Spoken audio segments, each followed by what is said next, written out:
So today is the 4th of February, 2022 at the VIHE, and we're going to be looking at reverential devotion of the sons, nectar devotion. This is from the end of chapter 39 and all of chapter 40.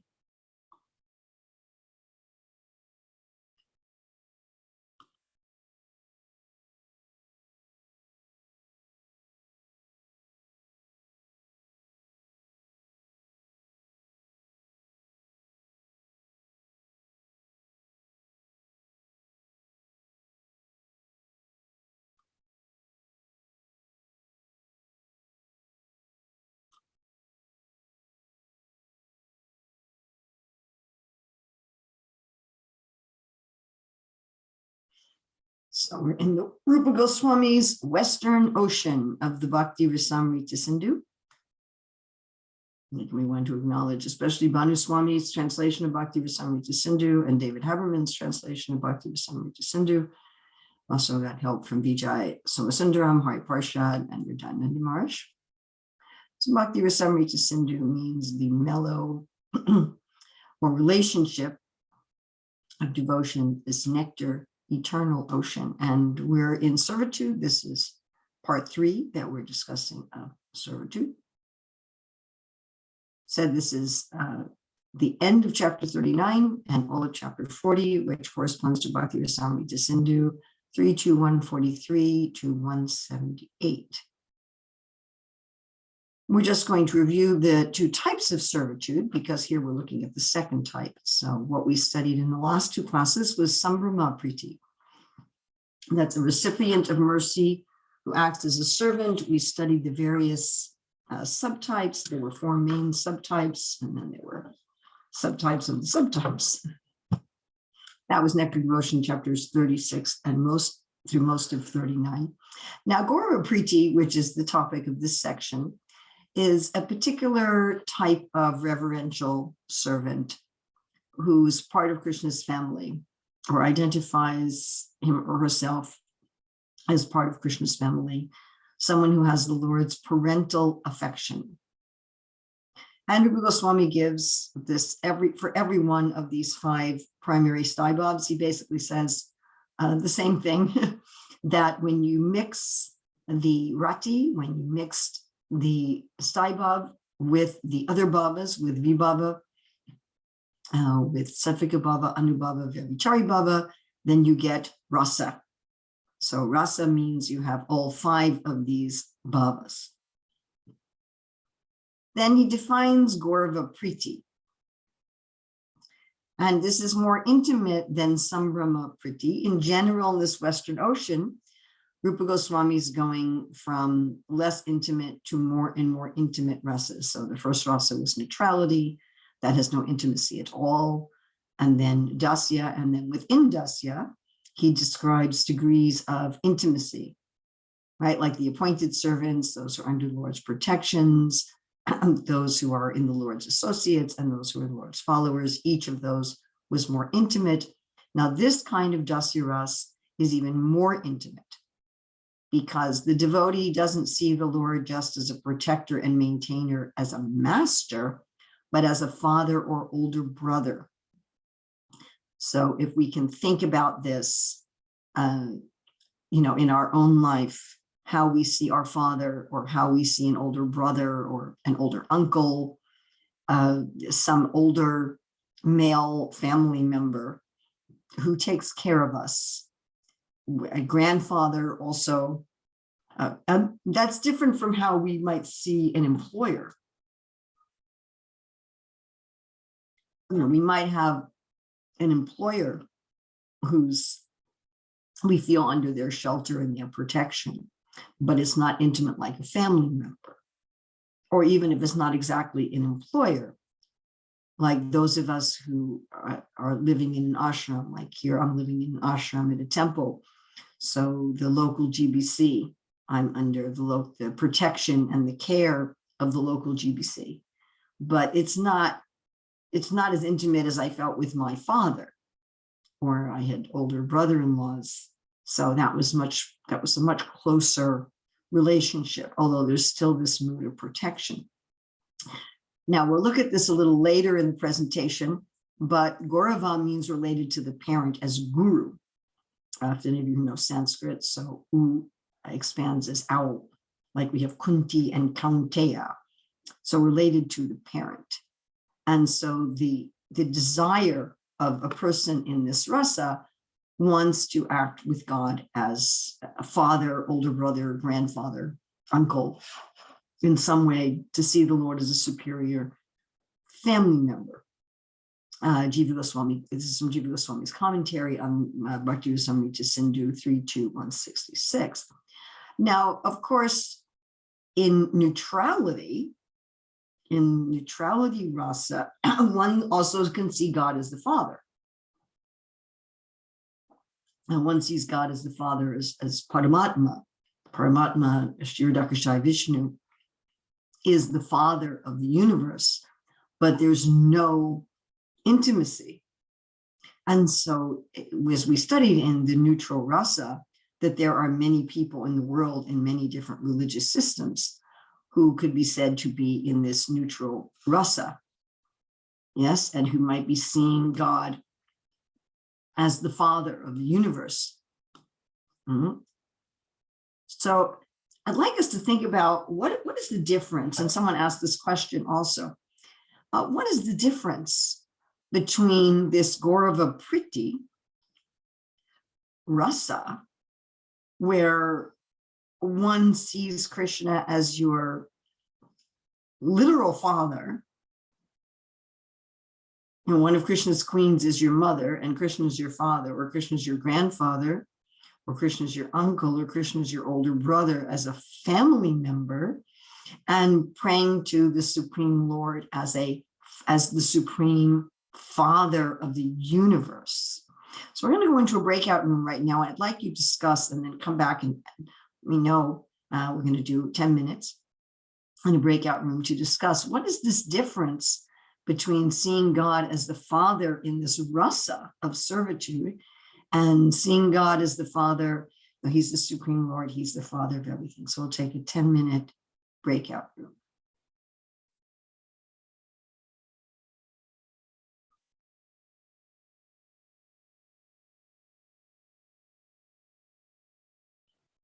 Okay, before we discuss that, I'm going to go into a related topic, and then we can discuss both of them together. So the Srila Prabhupada writes about surrender.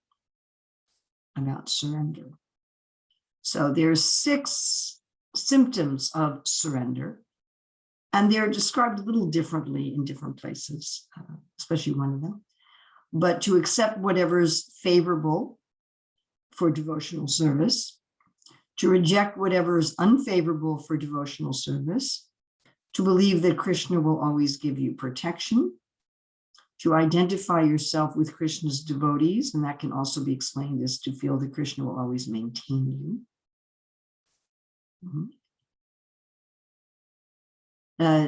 The ability to always to feel the inability without the help of Krishna, and to always think oneself inferior to Krishna, even though one may have full capacity to perform something on his own. So these symptoms of surrender are supposed to be cultivated even by the devotee in Vaidhi Sadhana Bhakti. At the same time, at a very advanced level, this consciousness that I'm always protected by Krishna, is called reverential devotion, the sense of being protected. And this is executed in relation with the Supreme Personality of Godhead and with his other protected devotees. So this is kind of introduction to Vibhava that Prabhupada's talking about. In Vibhava, one is feeling this way in connection with Krishna in a particular way, and then with, that's the Vishaya, and with the Ashrae, the other devotees who have a similar mood. All right, so I want to take a few minutes just to discuss these 2 points, to discuss the difference, which you discussed in your groups, that the difference between thinking of Krishna as a superior family member, particularly like a father, and the general mood of worshiping God as Father, and also the difference between this surrender of the sadhaka, even the Vaidhi sadhana sadhaka, where I see the Lord always as my protector and maintainer, and the rasa of those in Dasya Ras, where they're seeing the Lord as always my protector. So we can have some discussion time on these points. Any thoughts? Please raise your hand.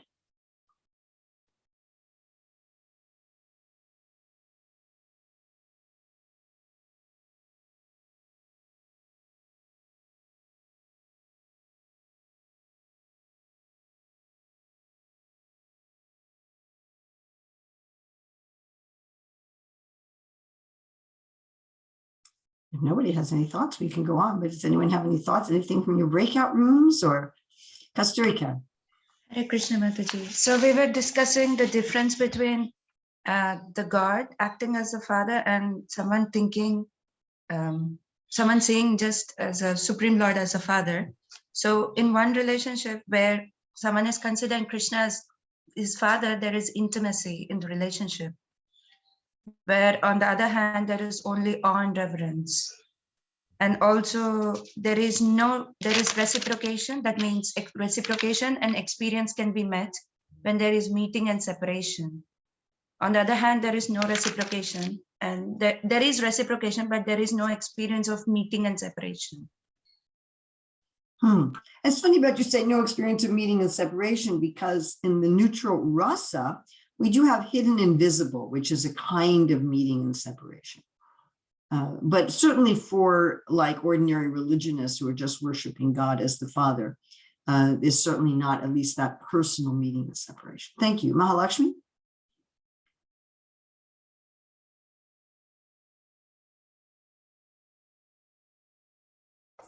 Hare Krishna. Well, I remembered one verse from Bhagavad Gita where it says that that when one has a well, the water of the ocean, all the water, so what can a little well provide to one? No? So this allegory of having a little puddle of water or well of water and the whole ocean as a provider of water. So similarly, when one sees the Lord as protector, what is the fear? There is no fear. Fear goes away. So that's very reaffirming our steps in Krishna consciousness, being conscious that there is no lacking, that everything is provided and we are protected. What would you think is the difference between practicing devotees who are practicing this surrender of seeing the Lord as my protector, and this view of like Krishna's sons and grandsons and younger brothers and the servants even, that they see the Lord as their protector? What would be the difference between that in a rasa and that as a sadhaka? In a rasa is a personal exchange. Is the child sees the father as the utmost. There is complete security. There is no scarcity and there is no security and there is no concern for what is happening around. And the other way, what I can see right now is that it's like having a policeman. A policeman is also the protector, but when is he available? Of course, the Lord is always available. Yet, there is a required. I see that in the rasa there is no need of a struggle, but for a sadhaka there is a struggle. There is the need of endeavoring to achieve that protection. Okay, thank you, Rukmini. Thank you. Yes. So one thing that we discussed in our breakout room is that if the Lord is one's father and or, so one is in this Gaurava Priti, then one might be comfortable actually like asking, oh, can I please have this? One might be a little more demanding than if one just thinks that, God is the father of everybody. And so something that, so that I would just put that just now is that one has more mamata, the feeling that God is mine. That's very significant, because one of the things that was brought out in the neutral rasa is that there's no mamata at all. If there's no sense that God, and I think you really hit the nail on the head here with this, Rukmini, that there's no sense that God is my father. God is just the father. Whereas here in Gaurava Priti, God is my father, or my grandfather, or my older brother, or my uncle. There's a big mamata. This is my father. I grab onto his hand. I sit in his lap. Whereas just God, the Father. One might still ask. People ask God the Father for everything. So I'm not sure about the asking part. But as far as this sense of ownership, I think there's practically none in just this. Neutral rasa, we're told there's none at all. And the neutral rasa is often attached to the Paramatma or to Lord Narayana as the Supreme Father. So I really think you hit it there. Yeah, I think, when people ask God the Father without actually thinking of him as God the Father, you could ask a jackpot machine, in a casino for something. You can just see if you want to get it, but it's not, you're not really treating the person as a person. Oh, all right. I think that's also very deep. That, like Prabhupada said, the order supplier. Yeah. If I place an order online from Amazon, I'm not usually seeing it as a person. I'm not usually seeing that I'm asking Jeff Bezos to send me something. It's not like a personal request. But if I, of course, my father's passed away, but if I wanted something from my father, it was much more. It was very personal. Thank you, Prabhupada. Priya. Hare Krishna. Yeah, many of the points I was thinking were already mentioned, but in addition, is that when you think of Krishna as your own father, then it's like he's there. He's very much localized. He's with you. He's here, or he's in the other room, or he's in Dwarka, or he's in Mathura. It's not like he's just somewhere out there. Like when a sadhaka calls out, "Krishna, help me." It's like, where is Krishna? You're not seeing him. It could be he's in the sky. So that's our concept. He's in the sky somewhere. So it's very vague. That's one thing.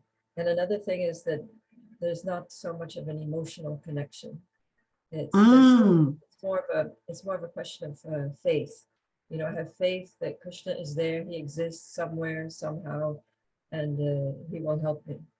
Whereas with the Gaurava Priti Bhaktas, it's not a question of faith. He's actually right there. It's not a question of whether I believe or don't believe. It's like you can't deny he's right there. You have that relationship, and there's so much emotion. Like I was going to mention also that Mahalakshmi gave that example of the police officer. That police officer also protects you, but when you're the son and it's your father protecting you, it's like there's that emotion. There's like that warmth, and you'll run and grab his hand or jump into his lap, or whereas a police officer, you're just like, excuse me, officer, I have a problem. Yeah, I like that. Of course, in the neutral rasa, there is a lot of emotion. But for a sadhaka who's just seeing God as the Father, it's going to be a predominance of, yes, just faith, because that is the definition of Vaidhi Sadhana Bhakti, that Vaidhi Sadhana Bhakti is primarily motivated by faith. Faith in the scriptures, faith in the guru. And then, Raganduga Sadhana Bhakti is primarily motivated by emotion. What to speak of a rasa, which is not in sadhana at all. So even the neutral rasa has a lot of emotion. But for the sadhakas, the Vaidhi sadhakas, who are worshiping, oh God, you're the Supreme Father, there's not much emotional connection. Thank you. Okay, we can take Devi Simha Prabhu. Hi Krishna Mataji. Yeah, when I was reflecting in the discussion when Rukmini Mataji pointed out some point. So in continuation to that, I was like reflecting uh, that God is a father and he has many sons. He has many sons and daughters. So then in the intimacy and the connection, so it may be like he has so many sons and daughters. And then if like I am not there, so that that sort of like insecure, there is security that God is a father, but then there's little insecurity also, like God may, I mean, if Krishna is a father, he has so many sons and daughters, and if so there cannot be like, I mean, he can at any time reject me, or something like that.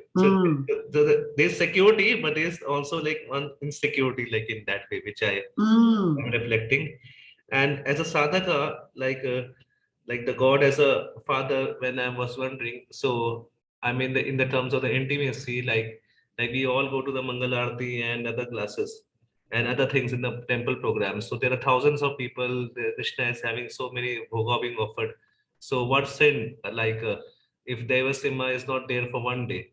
So like does Krishna, I mean, as a father misses, or like I miss Krishna as a father, like something like that. I was reflecting on, like that intimacy, personal connection. Yeah. Yes, yes, I think you've really nailed it. I'm just going to take one more from Kamalini, and then we have to move on. Thank you so much. That was very insightful. Kamalini? Hi, Hare Krishna. Yeah, in regards to that, you know how Prajuna said that Samba, you're so fortunate because you crawl upon the lap of our Father Krishna, even though your body's all covered in dust. But I'm so unfortunate and all, because he did not get to be with Krishna as a baby, as a young child. But just one little difference. It seems like in the Gaura Priti, there's also more opportunity for service instead of just always seeing Krishna, or God rather, as the order supplier. You know, we can think most prayers are asking, give me this, give me this, give me this. But then naturally, when you're in the presence of someone, you are serving them, even without considering that it's service or any kind of austerity. It's just natural service due to proximity. Well, I'm so glad that I decided that I was going to ask you for your contribution and not cut off the contributions at the point that we right before you. Because what did you just bring out? That Gaura Priti is part of Dasya Ras. And that when it's a category of Dasya Ras, in fact, it's the very intimate category of Dasya Ras. Whereas when Vaidhi sadhakas see the Lord as Father, there's no service. Or not that there's no service, but there's not so much of a mood of service as more of a mood of taking. God the Father, please supply me. God the Father, please supply me. And even the rasa of neutrality, it doesn't really have service. Oh, God is just the Supreme Father. What does he need from me? Whereas in this Gaura Priti, it's a category of Dasya Bhav. So the mood is, God is my Father, I should serve him. God is my older brother, I should serve him. God is my uncle, my grandfather, I should serve him. So, wow, thank you, thank you, thank you, thank you. Okay, we're going to move on here. My apologies to those we didn't get a chance. Somehow that didn't work. All right, we're going to try this again. Yes. There we go.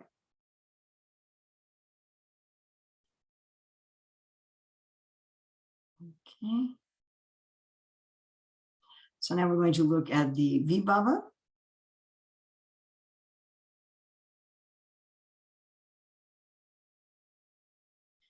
And again, Rupa Goswami has the same template for each of these rasas. So the Vibhava is about a lambana, the basic stimulus, which is the Vishaya Krishna, the Ashrae, the shelter of the rasa, people in a similar mood, and Udipana, the stimulants. So we're going to look first at Vishaya, then Ashrae, then Udipana. So looking at Vishaya in Gauravapriti, so Krishna's form, that when Krishna was residing in Dwarka, some of the elderly members of the Yadu family would occasionally put some important matter before him. At such a time, Krishna would carefully give attention to those matters. So those who were Krishna's subordinates in the family would notice how much respect Krishna was being given by the elderly family members. And therefore they're thinking, wow, my father, again, older brother, uncle, grandfather, he's so respected. He's so respected that even the elders ask his advice. Now, while we're going through this, please be taking some notes because we're going to be discussing in breakout rooms about this, in the Vibhava, about the Ashrae and the Vishaya and the Ashrae. And this is also what stimulates those in Gauravapriti. If there were some humorous topics mentioned, Krishna would immediately respond with a smiling face. How loving and caring he is. That sometimes when Krishna was executing his duties in the assembly house, he would ask the elderly members for good advice. So again, noticing how respectful my father is, how caring he is, even though he's the Supreme Lord, those in Dasya Rasa generally understand that Krishna is the Supreme Lord. Even though he's the Supreme Lord, he's asking the elderly members for advice. So Krishna is manifest as a supreme spiritual master, supreme executive head, superior intelligence, supreme power, protector, and maintainer. And the Krishna's qualities, again, as we've discussed many times, so Krishna's qualities when seen as part of Krishna are in the category of alambana, Vishaya, and when Krishna's qualities are seen in and of themselves, they're in the quality of Udipana. So Krishna, who's such a great father, is in Vishaya, it's alambana, it's a basic impelling, basic stimulant for the rasa. And if you just think, wow, look at the fathering that Krishna is doing, and then it becomes an udipana. So Krishna is such a great father. And again, that could also be older brother, grandfather. He has great fame. So one's really like proud of Krishna. Wow, look how famous he is. Look how famous my father is. Look how intelligent my father is, how strong my father is, how much he's protecting his children, how much he's caressing his children and being affectionate to his children. So this is the particular way of seeing Krishna that those in Gauravapriti have that stimulate their love for him. Now, those in other rasas, that's not what they're focusing on. That's not what they're focusing on. Now, you can understand that those in conjugal rasa who are Krishna's queens, they might also find the fact that Krishna is a great father to their children as stimulating their conjugal affection for him. Those who are Krishna's parents, they might also feel that Krishna being a great father to his children stimulates their parental mood, right? I mean, when I see my children being good parents, that I feel parental love for them as good parents, or anyone who's married. When you see that your spouse is a good parent to your mutual children, you feel more love for your spouse. So some of these could also be part of the Vishaya for the other rasas, but they're not going to be the dominant stimulus. Whereas here in this rasa, it's very dominant. Now we're going to look at Ashrae. Ashrae, again, are the other devotees in a similar mood that stimulate our mood. So those who are Krishna's sons, their love for Krishna as their father is stimulated by their siblings. Now, we had a question of this, that there's the general servants who are under the Lord's protection, and those in the Gauravapriti. So in the Sambhramapriti, there was a specific category of those who consider themselves under the Lord's protection.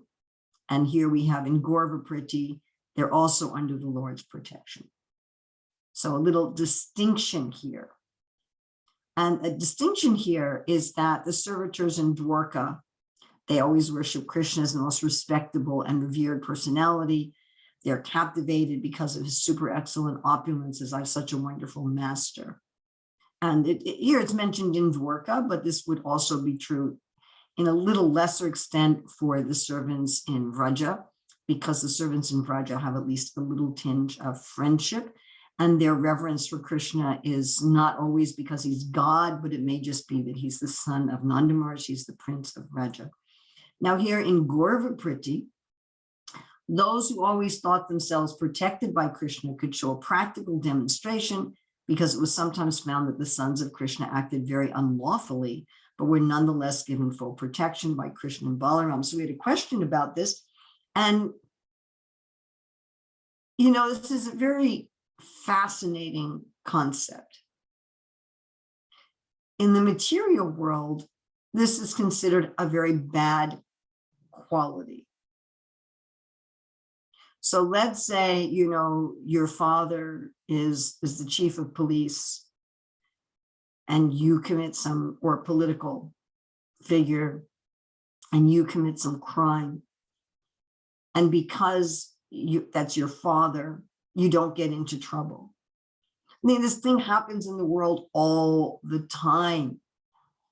You know, or some kid is the child of a very wealthy and influential person, and the child commits some crime.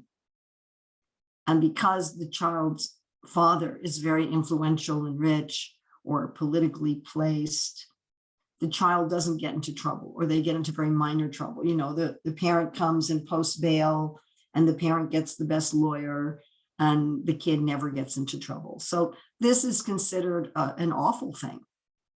You know, we say that, hey, you should make sure that your child gets punished if they're guilty.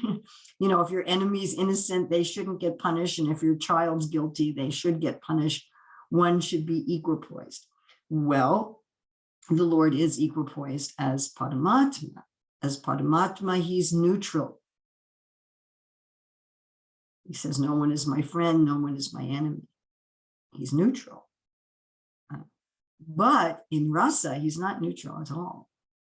So in Rasa, if you're one of Krishna's intimate family members, then he's going to protect you even when you act unlawfully. And this is a kind of protection that goes even beyond that of the servants.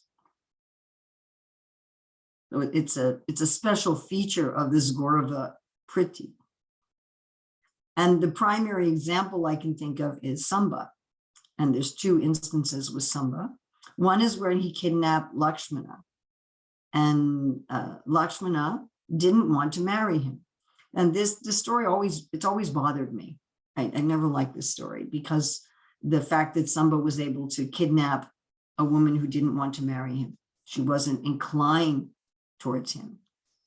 And still, when Samba kidnapped her, Balaram went to try to negotiate with the Kurus, and they weren't into it. They weren't going to negotiate with him. And he almost destroyed the whole city. I mean, of course, also the social mores at the time was that Lakshmana couldn't marry anyone else, that once Samba had kidnapped her and had a relationship with her, she couldn't be married to anyone else. So there was no question of just saying, well, we're going to punish Samba and Lakshmana will marry someone else, as would be the case today. So we have something Avinita has put in the chat. Sometimes the example of Krishna killing Bhaumasura is given to show the opposite, how the Lord kills even his own son if he is a wrongdoer. All right, but there was a big difference with Bhaumasura and Samba. So what was the difference between Bhaumasura and Samba is that Bhaumasura was no longer acting in an affectionate relationship as the Lord's son. And so I'm really glad you brought this up, Vinita. So Samba was still acting in an affectionate relationship as the Lord's son. In fact, it's interesting also that Krishna has his favorites in Rasa. So in Rasa, his favorite queen is Satyabhama, and in Rasa, his favorite children are the children of Jambavati. So he has his favorites. Again, in the material world, this is considered awful, right? If you have your favorite. Yes, Samba is under Bhagavad Gita at 9:30. Yes, Vomasura is not. Vomasura had cut off his affectionate relationship with the Lord. He'd associated with demons and he'd become a rebellious son. So in the level of rasa, it's not so much about whether you do something right or wrong, but to what extent you're having an affectionate relationship with Krishna. And again, I'm going to say, materially, this is abominable. But it goes on, doesn't it? I mean, it happens all the time in the world, that if somebody is in an affectionate relationship with you under your protection, especially as a family member, and you're powerful, you're going to protect them and you're going to give them special dispensation that you're not going to give others. You are going to show favoritism. And if you remember way back previously in the Southern Ocean, we were discussing Krishna's qualities, and there was the discussion of the faults, that Krishna is free of faults. And Jiva Goswami had that long commentary that of the 18 faults, Krishna has 16 of them in prema. And one of them is, that he favors his devotees. And yes, it's the origin of nepotism. It is. Just like Krishna's relationship with the gopis who are married to other people. So this is that is in ordinary society, of all the kinds of adultery, the worst kind of adultery is for a single man to be having a relationship with a married woman. That's the worst form of adultery. So that's what Krishna does. I mean, we don't say to the public who come to our temples, there on the altar is God and there's his girlfriend who's actually married to somebody else. We don't put it like that because people would be scandalized. But that's where it is. That's the reality. So these things that we see in this world, even the seeming negative things, they have some reality in the Lord, but in the Lord, it's very sweet that, Krishna is my father. Krishna is my older brother. I know that even if I do something wrong, Prabhupada says very unlawfully, I know that even if I do something wrong, he's going to protect me. Now that's very different from the sadhaka who commits the greatest offense. The greatest offense, Prabhupada will often say, is sinning on the strength of chanting. So thinking, well, I'm doing devotional service and therefore I can sin and Krishna is going to protect me. So it's not like that, but these protected family members, they have such a sense that Krishna is protecting me that they become very fearless. So Rukmini is also making another point. This protection also has a limit, that the next time somebody did something wrong, the next one he was teasing the sages. Actually, I think it was not the next time. I'm not sure. Because I think that, the time when he kidnaps Lakshmana, he's a grown man. And when he's teasing the sages, I think he's just a little boy. But anyway, yeah, that time Krishna didn't protect him. All the yadus were destroyed because of that.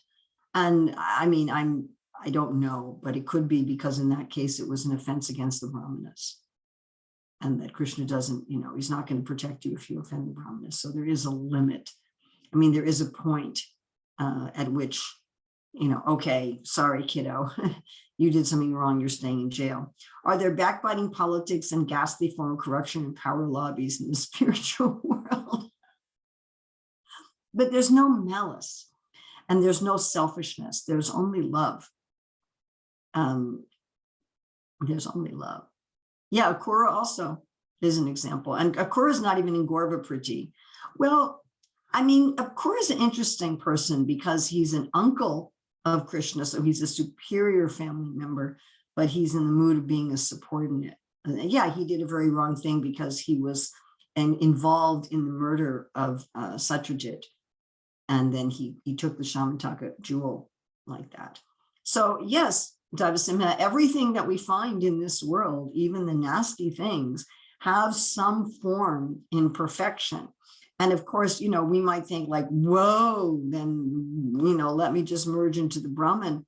And the fact that things in this world have a perfect state in the spiritual world, in personalism, is one of the main reasons why personalism is so difficult for people to understand.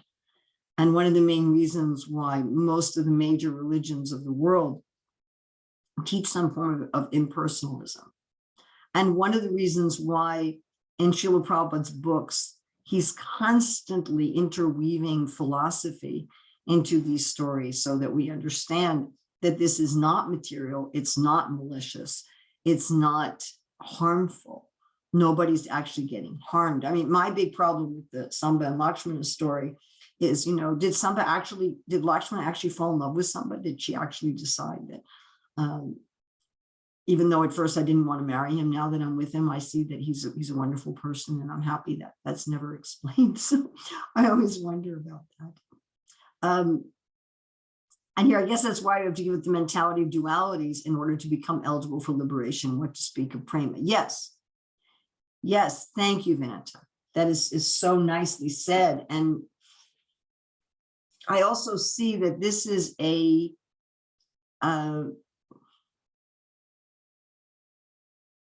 block, a doorway. Trinata Pisamichena Ivasahishna Amanidena Manadena Kirtaniya Sarahari. To never feel offended by anybody. You know, we usually focus on the don't offend others. Don't offend others, don't offend others, especially don't offend devotees. But the other side is don't feel offended by anybody. And this third verse of the Shikshastika, according to the Bhajan Rahasya of Bhaktivinoda Thakur, is the stage of being nishta, which is being primarily above dualities, of seeing things as good and bad in the material world. I've been meditating on how the Brahmanas tend to be above this, and the Kshatriyas are really into it. Dharma in the world. I mean, you can have a pure devotee Kshatriya who does that as their duty, but this mood of justice and feeling offended and wanting vengeance and, you know, having the laws. Yes, that's also true, Prabhupada. Yes, he also protected them ultimately by taking them to the spiritual world. Okay, we have to move on here. We could have, obviously, a whole week class on this point. Okay, types of Ashrae. Those who think themselves subordinate to Krishna, persons who think themselves sons of Krishna, and Krishna's younger brothers and sisters. So subordinate to Krishna, again, in some kind of family relationship, and then actual sons, that would also include the grandsons, nephews, nieces, and the younger brothers and sisters.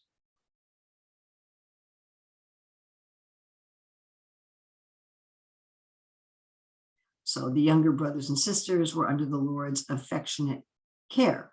So we might say, well, how does Krishna have younger brothers and sisters? So the examples that Rupa Goswami gives are Sharanagata and Subhadra. They're the chief ones. So Vasudeva has 16 wives. So Devaki and then another 15. It's mentioned, you know, of course, Devaki's other children, Kamsa killed, except for Subhadra. And then the other wives had many children.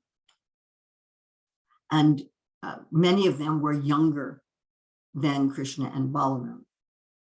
So not only those children, but the children would get married.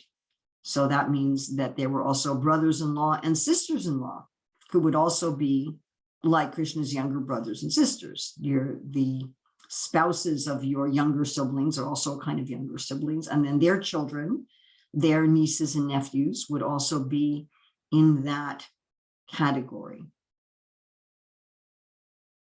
All right, then among his sons, Prajuna, Charudeshna, and Samba are the chief sons. Now, Krishna also had many other sons and daughters. And then, of course, he would have sons-in-law who married his daughters, daughters-in-law who married his sons, then grandchildren, the spouses of his grandchildren, and their children. just like my husband and I had 3 children, and they each have a spouse, and they each have children. And then I have a granddaughter who's got a spouse, and they have children. So those are all like my children, my children-in-law, my grandchildren-in-law, my great-grandchildren. If I live long enough, my great-grandchildren-in-law. I have a god sister who has a great-great-grandson. So these are all in this subordinate family relationship. So Rupa Goswami says the children have more clothing, ornaments, qualities, and effulgence than the Parishads who are in Dasya Bhav. They have black, yellow, and white complexions, and they play in Dwarka. Now, again, this is in the category of Ashrae. So these are the devotees also in Gaurava Priti who act as stimulants for the devotees in Gaurava Priti. So when Krishna's sons dine with him, they would sometimes open their mouths for Krishna to feed them. So again, if someone has this desire to have this relationship with Krishna, this would be very stimulating for them, thinking about, oh, well, just look at that. Look at how Sambha's sitting on Krishna's lap, and Krishna's putting food in his mouth, and Krishna's feeding him. And sometimes when Krishna would pat one of his sons, the son would sit on Krishna's lap. And when Krishna was blessing the son's head by smelling it, the others would shed tears, thinking how many pious activities he must have performed in his previous life. So I'm sure there was competition, but there's again no malice. So one of the children is thinking, oh, my brother is so fortunate. My brother is so fortunate. Oh, that Krishna is patting him like that. And that is a stimulant for one's own love. So Prajumna is considered to be the leader. What Rupa Goswami does for each of these waves is he picks 1 or 2, usually just one exemplar when he talks about Ashrae. Now, if someone's in Gaurava Priti Rasa, their Ashrae might be a different son or a different brother or whatever, but Rupa Goswami is just giving a particular example. Now, we had a question about who is Prajumna, and I couldn't find it yesterday, but when I was first reading Srila Prabhupada's books when I was a teenager, I came into this apparent contradiction that Prajumna is sometimes described as Vishnu Tattva, one of the Chaturvyuha, and sometimes he's described as a Jiva. And in Prabhupada, quite clearly, like in one place he says Prajumna is a Jiva, he's not Vishnu Tattva, and another place he says Prajumna is Vishnu Tattva, he's not a Jiva. So I asked many senior Vaishnavas over the year, which is it? And the answer was he's the Prajumna, the son of Krishna, is a Jiva, and he is he's eternally Krishna's son. He's also a manifestation of Kandarpa, Cupid, and he's married to Rati, the wife of Cupid. And he is empowered with the power of Prajumna Vishnu Tattva. So there can be more than one name. It's just like we have people named Govinda, but they're not Govinda, they're a Jiva. We have a question in the chat about malice. Malice is where you want somebody to be harmed, where you take pleasure in someone else's pain. And to take pleasure in someone else's pain is, Prabhupada says this is a distinction between material and spiritual, that materially, when someone else is happy, I become unhappy, although he said we may say otherwise. And when someone is unhappy, I become happy. That I'm envious. I want more than others. I want others to have less than me. They can have something as long as it's less than me. And I want others to suffer. I mean, ultimate evil is when I really enjoy others suffering. And ultimate evil is when I enjoy causing others to suffer. And spiritually, that's completely absent. In spirituality, one is happy at others' happiness and unhappy at others' unhappiness. And we see this very clearly here, to be happy at others' happiness. Okay, so Prabhupada Priya says, Prajumna is Cupid the Jiva merged into the Vishnu Tattva expansion of Prajumna from the Chapter of Vyuha. It could be explained that way, but Prajumna, Krishna's son, is not Vishnu Tattva, although there is a Prajumna that's Vishnu Tattva. And certainly Krishna's younger brother or sisters and his sons in general are not Vishnu Tattvas. It's not that all of Krishna's sons and siblings are Vishnu Tattva, younger ones. Okay, so Prajumna's form, the crown jewel of the young Yadu princes, the killer of Shambhara, and often mistaken for Krishna because of his beautiful form, even mistaken by his stepmothers, and his bhakti. So when Prajumna was kidnapping a wife, so of course Satyas often had more than one wife, so he was married to Rati practically from his birth, but he was also kidnapping this other wife, and he was telling her how qualified he was, and he was glorifying his father. See in the sky, the Lord of the Yadus, our Guru, the ocean of mercy, riding on Garuda, cared for by him with the greatest affection. I have attained such confidence that I defeated the ferocious Tripurari, who's Lord Shiva, in battle. We are running a little late. I'd like us in this breakout room. Maybe we'll skip this. We're running late. I'm just not going to do this. We'll just skip this. Okay, let's just take a break, 10-minute break. So please take a real break, get away from your phone, get away from your computer, get some fresh air, get something to drink, and we'll be back in 15 minutes. 10 minutes. We'll be back in 10 minutes.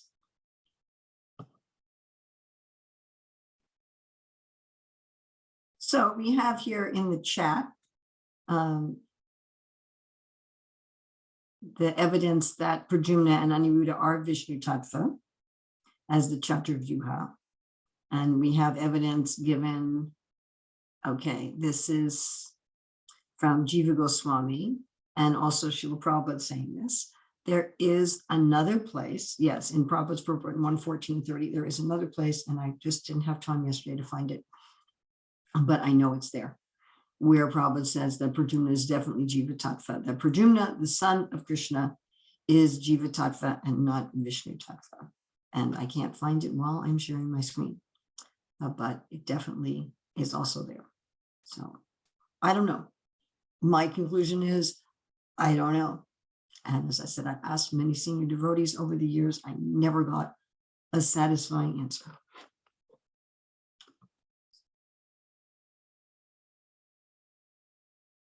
Okay, going on to Udipana. And as we're going to be going through Udipana, Anubhava, Sattvika Bhava, Vyavichari Bhava, and a bit of the Sthai Bhava, please take notes. We're going to discuss this in a breakout room. I just say one other quick thing about Prajumna. Just like Balaram, Krishna's older brother, is also Vishnu Tattva. So certainly some of Krishna's sons or grandsons can be Vishnu Tattva, but that doesn't mean all of Krishna's family members are Vishnu Tattva. Most of them are Jivas. As far as Prajumna, I don't know. Maybe there's two different instances, one where Prajumna is Vishnu Tattva and one where he's Jiva Tattva. Maybe he's a Vaishya. Yes. Oh, here. All right. Somebody found it. Woohoo. Prema Tarangani found it. It is said the Cupid, and who was formerly burned to ashes, right? Kama, who took birth from Rukmini, he cannot be the Prajumna of the Vishnu category, belongs to the category of Jiva Tattva, but for exhibiting special powers, he was a part and parcel of the superpowers of Prajumna. That is the verdict of the Goswami. That's from Krishna book. By the way, just a little side note, Prema Tarangani, you can get if you're using the database on your computer, you can get a Unicode button so that you can copy things in Unicode and then you get proper diacritics. So that it seems to be that Prajumna, the son of Krishna, is the Jiva Cupid who's empowered by Prajumna of the Chaturvyuha. That seems to be the answer, but it may also be that Prajumna and Aniruddha are Vishnu Tattva, fully and not Jiva, not empowered Jiva Tattva. I don't know. Is my conclusion. After spending a lot of time when I was much, much, much younger, I was probably like 19, 20 years old, and I spent a lot of time on this question, and I wasn't able to come up with a satisfactory answer that said, this is it. We can come up with several answers that might be it. Of course, that's the understanding if one uses proper Vaishnava hermeneutics. One can come up with several satisfactory answers, but not necessarily the one answer.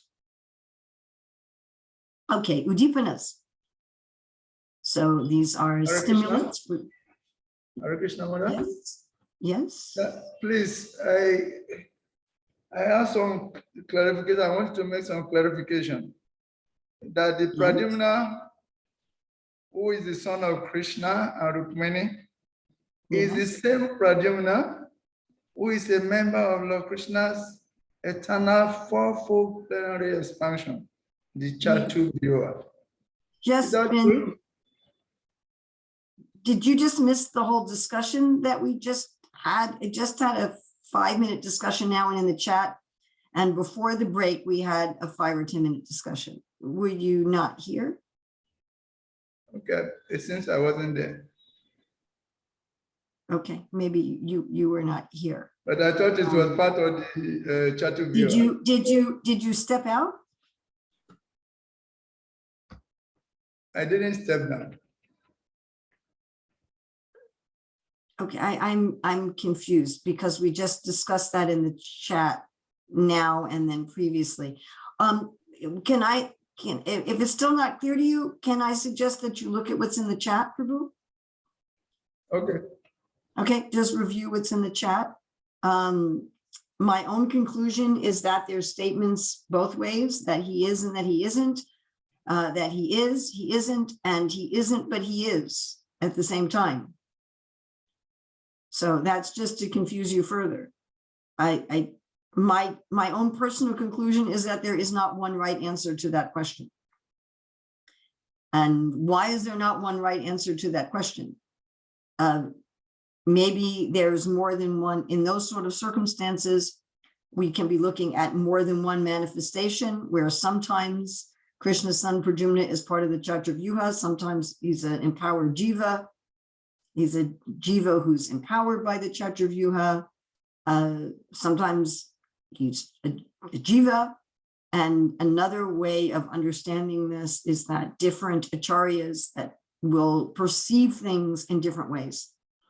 And their perceptions are all in the mood of their rasa. And all of their perceptions are correct, although their perceptions may appear to contradict those in another relationship. So, Thank you. yeah. Okay. All right. That's the best that I can do. As I said several times, I ran into this apparent contradiction when I was very, very new in the Hare Krishna movement in my study. And I wrote many letters in the days of snail mail. I wrote many letters to senior devotees asking them to try to resolve this apparent contradiction. And I had not found anybody who could give an absolute, this is the answer. I haven't found it. I found answers, but I have not found the answer. And often in hermeneutics, we come up with answers, all of which are acceptable, and not necessarily the one answer, and the others are all wrong. All right, I will refer you that as part of making recordings available, the chats are also made available, so maybe you can go into that more later. All right, so udipanas, the Lord's glance mixed with affection and smiling. So of course, this could also be an udipana for anybody, but particularly at the glance of this father, of the older family member. All right, well, if you didn't think we had enough fun talking about Prajumna, wait till we talk about this one. Oh my. So here we're going to run into another one. So here's an example that Rupa Goswami gives. And this is either Bhanu Swami's translation or David Haberman's translation. Seeing Krishna with his affectionate glance in front of him, Gada, with confused mind, offered his respects at Krishna's lotus feet. So Gada has already been given by Rupa Goswami as one of the primary ashrayas in Gaurava Priti, as one of Krishna's younger brothers. So what's the explanation here? That Vasudeva had many wives, it's 16 wives. Devaki and Rohini were the most important. This is from Srila Prabhupada, Bhagavatam 9:24 summary. From the womb of Rohini, Baladev was born along with Gada, Sarana, Durmada, Vipula, Dhruva, not the Dhruva Maharaj of Uttanapad's son, Krita, and others. Vasudeva had many other sons by his other wives.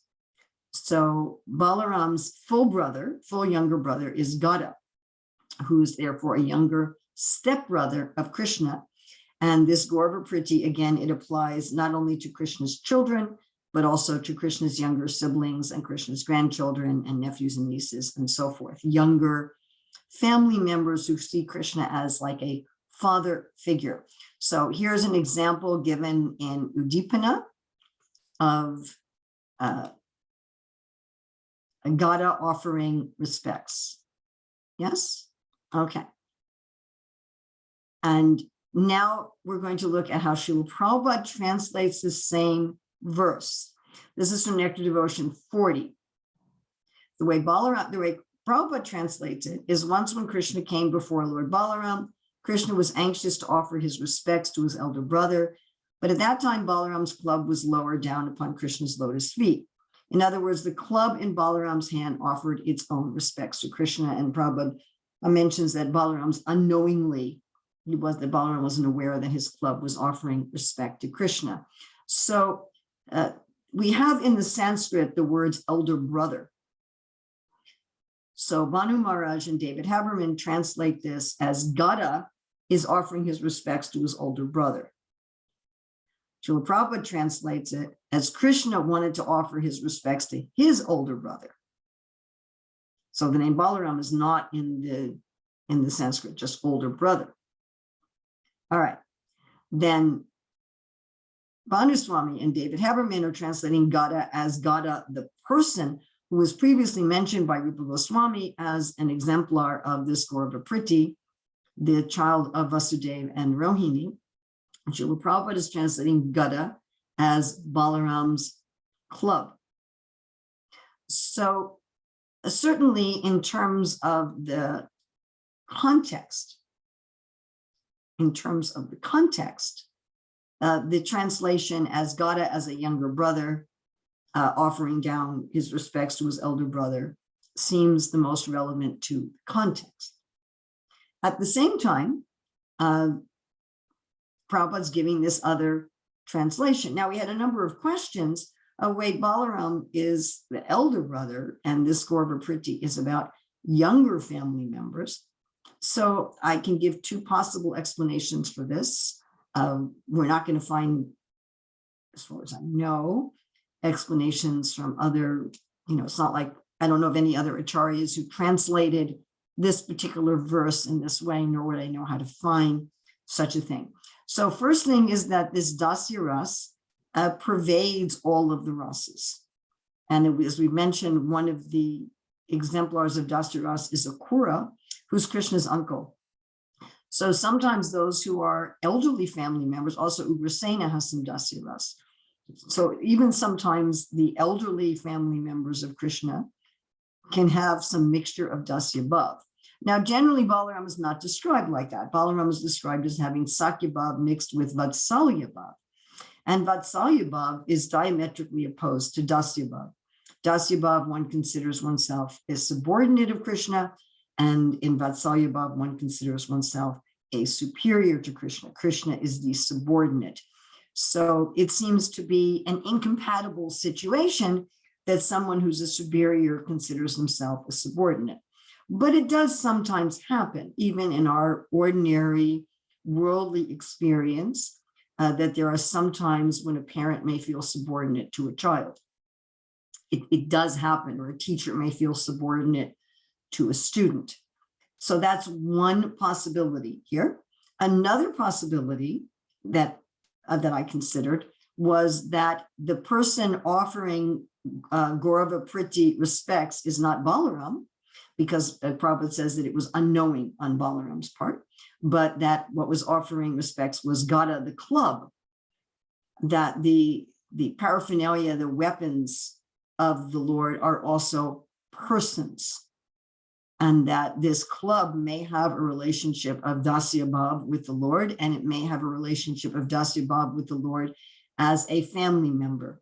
Now, my basis for this conclusion is the fact that Srila Prabhupada in Chaitanya Charitamrita, when he describes Lord Ramachandra and his brothers, all of whom are younger to him, that they are also manifestations. They can be understood not as Vishnu Tattva. Generally, we understand Lakshman, Bharat, and Shatrughna as Vishnu Tattva, but Lakshman can be understood as Vishnu Tattva, as Seshanag, but then the other two brothers, Bharat and Shatrughna, are understood as Krishna's, I think, club and disc. So that there's also the club itself, Krishna's club itself, is also a younger family member. And Balaram, not realizing that his club was this younger family member, he didn't know that the club was offering obeisances. Yes, it says that Balaram becomes Lakshman. So Lakshman is described as Sesha, which is the same as Balaram, but Bharat and Shatrughna not. Bharat and Shatrughna not. And Sudarshan Chakra can be conscious in Ambarish pastimes to protect them.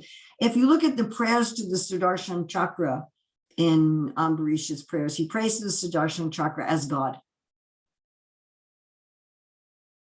And yes, of course, the weapons are all persons. Definitely. So those are my two explanations for this. I have no idea if they're right or not, but this was all I could come up with. I would tend to favor Bhanu Swami's translation because it's in the context in which Rupa Goswami is talking about this, it's more reasonable. But of course, Prabhupada's translation is also correct. So then it's a question of using hermeneutics to understand in what way it is also correct. Yes, Jiva Jar, Narayana Jar weapons are also people. Certainly, they have a conversation. All right, we're going on to Anubhava of Gaurava Priti category of Dasya Bhav. And again, Anubhava is intentional actions to show love, some with and without strong bodily movement. And these are some of the examples of Anubhavs given in the Southern Ocean. So some sort of physical or verbal expression of subordination are the Anubhavs. That's the essence of the Anubhavs in Gaurava Priti, sitting on a lower seat, following after Krishna, following Krishna's order, giving up their own wishes for Krishna. So sitting lower, the example given that when the demigods came to Krishna, that Krishna's sons were following them, and Lord Brahma was benedicting them, sprinkling water from his kamandalu. But instead of the sons sitting on golden chairs equal with Krishna, they sat down on the deerskin covered floor. They took a subordinate position. Now, the Gaurava Pritis are also part of Dasya Bhav, so they have Anubhavs in common with the others, with those in Sambhrama, and that is offering respects, keeping silent in front of the Lord, crouching down. That should have been in two categories. Note that I've got to fix that slide. Humility, carrying out the Lord's order, even if it means giving up their lives, lowering their heads, firmness, not laughing or coughing in front of the Lord, not listening to Krishna's private joking conversations. All right. So here, not listening to Krishna's private joking conversations is described as that they didn't discuss Krishna's pastimes in conjugal love. So, I mean, even in an ordinary family, the children don't talk about their parents' romantic affairs. And it's very distasteful for children to think about or talk about or hear about their parents' romantic sexual behaviors. It's very incompatible. So these younger members of Krishna's family, they also have this. And so Prabhupada says devotees who engage in reverential devotional service should not discuss the conjugal affairs of Krishna. Now, Jiva Goswami comments, it's not absolutely forbidden that they don't hear Krishna's private talks, but they're checked from understanding the sentiments present in those conversations. So, we know that children like to see that their mother and father love each other, but when it becomes erotic, they don't understand it, or it's something that they're not into. Now, Srila Prabhupada does something very interesting here. Srila Prabhupada is making a comparison with this reverential devotion of those in prema and sneha and raga with those who are reverential devotees in Vaidhi Sadhana Bhakti. So Vaidhi Sadhana Bhakti implies that there's reverence. And here we have devotees. These devotees in Gaura Priti are not sadhakas. They are siddhas, and they're at prema or even higher levels of prema. And so Srila Prabhupada is saying, look, if the reverential devotees who are in prema don't talk about Krishna's conjugal affairs, so certainly Vaidhi Sadhana Bhaktas should be extremely careful. Srila Prabhupada grew up in an atmosphere where the Gaudiya Sampradaya had been given a bad reputation by Sahajiyas, by people who focused on Krishna's conjugal affairs with the gopis and who themselves had very low character. They were themselves having illicit affairs, smoking, drinking, and so forth, and they really gave the Gaudiya Sampradaya a bad name. So we have a lot of admonitions from especially Bhakti Nod and Bhakti Siddhanta and Srila Prabhupada, who fought so much against this perversion of the Gaudiya Sampradaya. And so Prabhupada has this statement here in Nectar of Devotion, which we had a question about: no one should claim his eternal relationship with Krishna unless he is liberated. So I understand two meanings to this: claim and liberated. So claiming would be on the platform of siddha, where you're actually engaging in that relationship. And that would be liberated, then could be understood to be on the platform of at least bhava. However, there is Raganduga Sadhana Bhakti that by definition has to occur before bhava, but that's not claiming one's relationship, that is practicing for one's relationship. Prabhupada writes, in the conditioned state of life, the devotees have to execute the prescribed duties as recommended in the codes of devotional service. So that's true whether one is in Vaidhi Sadhana or Raganduga Sadhana. Prabhupada says when one is mature in devotional service and is a realized soul, he can know his own eternal relationship with Krishna. One should not artificially try to establish a relationship. So this is an extremely, extremely important point, that one should not just, and I remember, I've run into actually two devotees, I'm sure there's more, I ran into two devotees who did this artificially. Well, I've been chanting Hare Krishna for so long, it's time for me to have my higher realization. Well, I think I want to be a gopi. No, not like that. It needs to arise spontaneously. And once it arises spontaneously, which Prabhupada says usually happens at the end of an artha-nivritti, then one starts cultivating that in Raganduga Sadhana Bhakti. But until one's at the platform of bhava, one's not actually engaging in that relationship, one is simply practicing. Yes, so we had a question and answers in the chat, so I'm going to answer that. All right, sattvic above. So again, what is the sattvic above? When the heart becomes overwhelmed by one's ratis, either directly or indirectly, there's a state called sattva that happens in the heart, which produces changes in the body, involuntary changes, unlike the anubhavas, which are voluntary. And the 8 sattvic abhavas are paralysis, perspiration, herpulation, a choked voice, quivering, change of color, tears, and fainting. So there's just one example given. My dear Cupid, having seen the lotus feet of Mukunda, your body has become immobile, covered with perspiration, with hair standing on end.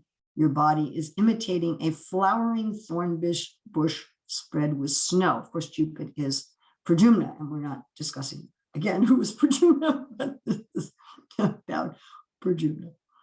Okay, Vyavichari Bhavs. So again, the Vyavichari Bhavs in Gaura Priti, Vyavichari Bhavs are transitory emotions that combined with the rati, with one's sthai bhav, that produce sattva, that produce anubhavas and the sattvika bhavs. So in servitude, Rupa Goswami simply says that all the Vyavicharibhas that were described for Sambrahma Priti manifest in Gaurava Priti. So they're not different. Obviously, they might manifest a little differently. And he gives a few examples of joy, harsha, that when the Panchajanya sounded, the hairs on the bodies of young Yadu princes in Dwarka began to dance with the dancers. And I really like that this formulation is described as the hairs on the Krishna's children were dancing when they heard their father's conch shell. An example of disappointment that Prajumna is saying, and Kamalini was quoting that earlier in the class. Oh, Samba got the opportunity to be with my father, sit on his lap, and I didn't, because I didn't see my father from the time I was born until I grew up. Okay, what is the staibhav? So the rati of this rasa is this mentality, this feeling, the Lord is my protector, that I belong to him as his son or daughter or younger brother, younger sister. So this word Gaurava Priti, what is the meaning of the word Gaurava Priti? So Guru Di means thinking that the person is one's father. So a desire to do service with one's body is Sambrahma Priti, which means eagerness. But identifying yourself as the object of parental affection is Gaurava Priti. So that's the basic mood. And this meaning again, Guru Di, Krishna is protecting me, caressing me from a bodily relationship. I'm like his infant child. And what does Priti mean? Priti means adoration, thinking of him as a parent or older brother. So putting it together, Gaurava Priti means desiring to be caressed and cared for by the Lord in the role of a parent or older brother. So this is much more intimate than Sambrahma. So to regard Krishna as one's superior is a reverential feeling. And when in addition to this, a devotee feels Krishna is my protector as my family member, not just my protector as my master. So this increases one's transcendental love. It increases the intimacy. And as Rupa Goswami discusses for all of the waves of the Western Ocean, what are the increases? So the increases in Gaurava Priti are prema, sneha, and raga. And again, the definition of prema is when one's love is fixed, when there's a conception that it cannot decrease. And the Anubhavas are complete attachment to the Lord. And this prema example, that Prajumna could not open his mouth in order to speak to his father. He did not lift his tear-filled eyes. He threw only furtive glances at Krishna's lotus feet. Now we had a question that, is this because it's in Dwarka, that there's such extreme reverence?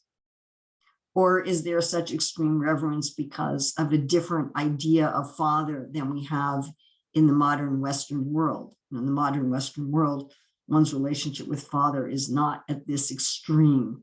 In fact, Krishna tells, we'll see this a little later, Prajumna, you don't have to be so reverential. There was a question asked as to whether or not there's anyone in Gaurava Priti in Vraja.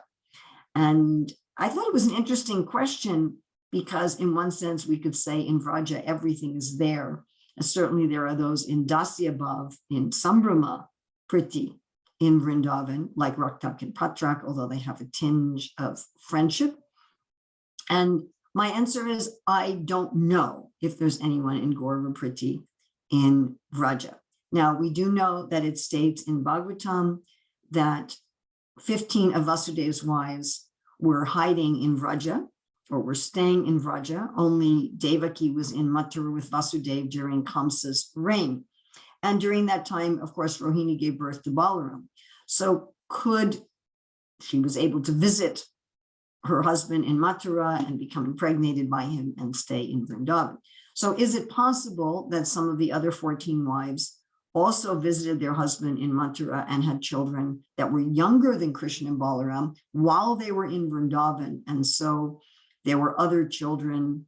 There were those in Gaurava Priti in terms of Krishna's younger brothers or sisters in Vraja. It's certainly possible, but I don't know of any evidence that it actually is the case, or that all of Krishna and Balaram's younger brothers and sisters were born later on in Dwarka. So we know Subhadra was born later on in Dwarka. I really don't know as far as Vasudev's other wives. There's some information given in the Bhagavatam of some of the names of these children, but that's all. And obviously Krishna has no children himself when he's in Praja. Okay, an example of this, of prema, is of Subhadra, Krishna's younger sister, where Arjuna tells Krishna, although Abhimanyu was killed almost in your presence, Subhadra's love for you is not agitated at all, nor is it slightly changed its original color. So we had a question here. Oh yes, and Vinita's brought this up, and I'm so sorry, Vinita, you actually brought this up personally, and I'm so sorry. I forgot to bring it up. Krishna's uncles have children. Yes, yes. So let's go back there. So Vinita brings up the fact that Nanda Maharaj's brothers have children, which would be Krishna's nephews and nieces. So Gaurava Priti definitely exists there. Thank you, thank you, thank you. Vinita is my checker priest. So that's a service she does for me on a regular basis. Thank you, Vinita. I'm very indebted to you for that. So yes, there is actually evidence that there is Gaurava Priti in Vraja, at least with Krishna's nephews, younger nephews and nieces that are born from Krishna's aunts and uncles in Vrindavan. In fact, those are mentioned in Radha Krishna Gauradesh Deepika. There might also be younger siblings as well, but there are definitely nephews and nieces. Yes. There's no children of Radha Krishna, no. All right, now that was another thing. Those would be cousins. Yeah, okay. Okay, Rukmini, you're right. Those would be cousins, but cousins are often, you know, in the Shastra, cousins are like brothers and sisters. You're right, they're not nephews and nieces, they're cousins. Yeah, cousin brothers and sisters. All right, thank you all for correcting me. I'm feeling so happy to have this turning and be corrected like that. Thank you, thank you, thank you, thank you, thank you. So there were younger cousin brothers and younger cousin sisters. Yes, not nephews and nieces. Definitely not nephews and nieces, younger cousin brothers and younger cousin sisters. Yes. All right. Thank you. So we had this question about the fact that Subhadra's love isn't changed with the killing of Abhimanyu, and that, wait a minute, you know, one of the hallmarks of this rasa is that you feel that Krishna is protecting you. So how is Krishna protecting you? I mean, he's letting your child be killed almost in your presence, and this was Krishna's nephew. I got it right this time that he's a nephew. So it's a good chance that Abhimanyu was also in Gaurava Priti. So how can a sadhaka cultivate, we had this question, how can a sadhaka cultivate this mood in the 6 symptoms of surrender, which Prabhupada mentioned earlier on, that we quoted earlier on, that Krishna is always protecting me, when sometimes that protection doesn't look like protection. So any thoughts on this? What does it mean to feel that Krishna is always protecting you? Okay, Vinata. I often say that Krishna protects our relationship with him, not really our material body, when it is about sadhakas and our material situations. But what he has in mind is that he removes the obstacles in our relationship between us and him. And that's the protection for our bhakti. Because anyway, we are not the body, but we have to learn it and accept right, it. But I mean, okay, that's a good point as far as the sadhakas. Thank you. Thank you. Somebody else?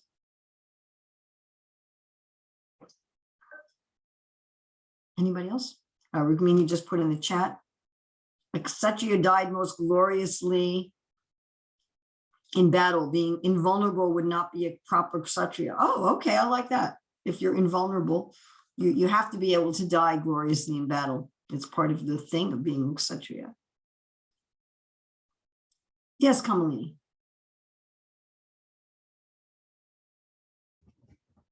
Also, to feel Krishna is also my provider, that I don't have to worry, he's taking care of me in that way. Yeah, that's actually two different categories of surrender. One category of surrender is that Krishna is my protector, and another category of surrender is Krishna is my maintainer. So I can also see that if Krishna is my father, that he's going to be my maintainer, at least when I'm very young. I might not necessarily think so much of Krishna as my maintainer if he's my older brother than if he's my father. But we're looking here, I mean, I'm glad you made that distinction, but here we're really looking at Krishna as my protector. Prabhupada Priya, some thoughts about this for a sadhaka? Yeah, just like a parent, as we're talking about Krishna in a parental role, parent sometimes punishes the child, may give them a slap, so it looks like they're causing some harm, and if a person doesn't know that that's the parent, they might feel that they need to protect the child against this adult who's abusing them, but actually the parent is protecting them for their own good. So sometimes it seems like Krishna is not protecting us because we're in adverse situations, we're suffering in different ways, physically or mentally. But that's all part of Krishna's broader plan to try to bring us back to Godhead. So that's actually good for us. That's part of the protection. I really like that. So this is again Dasya Bhav, and in Dasya Bhav, one feels that whatever my master does is good for me.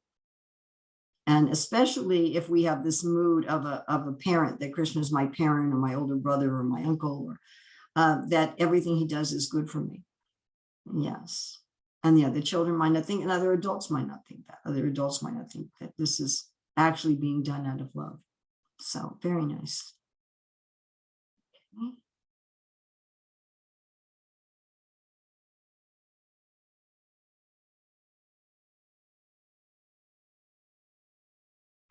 So we had talked about prema, and now we're going on to more intense sneha, when the heart melts and one cannot tolerate any separation from the Lord.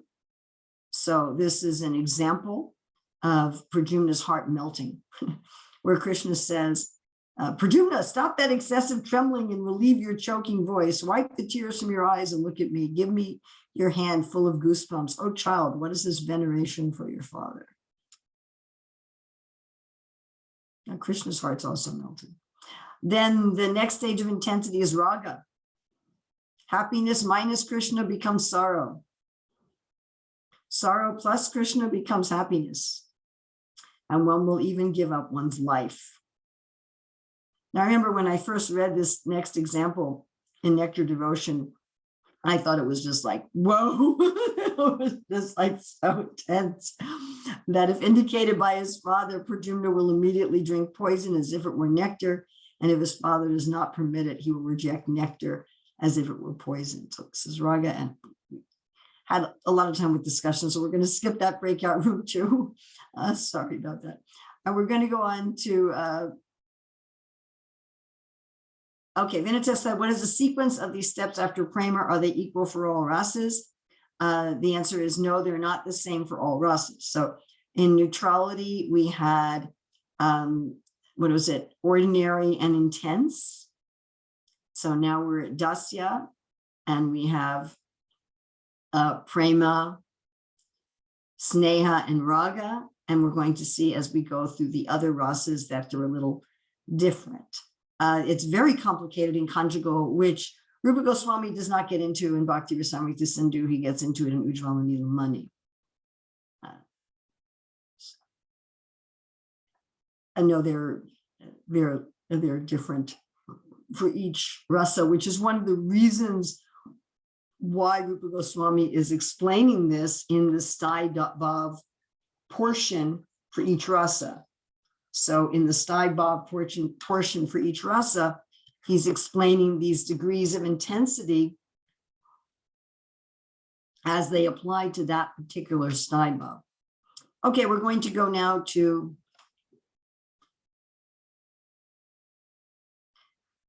the sequence isn't different, but the terms and intensity are different.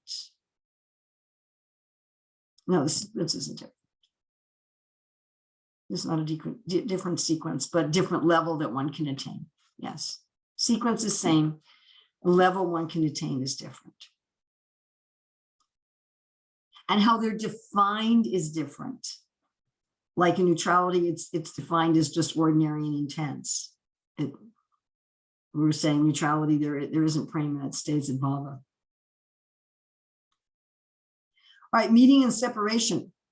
So ayoga, which literally means subtraction, yoga, which literally means addition, and the two separations, which are longing before ever meeting Krishna, separation after meeting, and then the three kinds of meeting, perfection, which is the first meeting, tusti, which is meeting after separation, and sthiti, which is steadiness. All right, so a little note here by Rupa Goswami that these terms apply to all types of servitude, to friendship and parental rasas. So remember, there was a different type of meeting and separation in neutrality, and there'll be a different type in conjugal.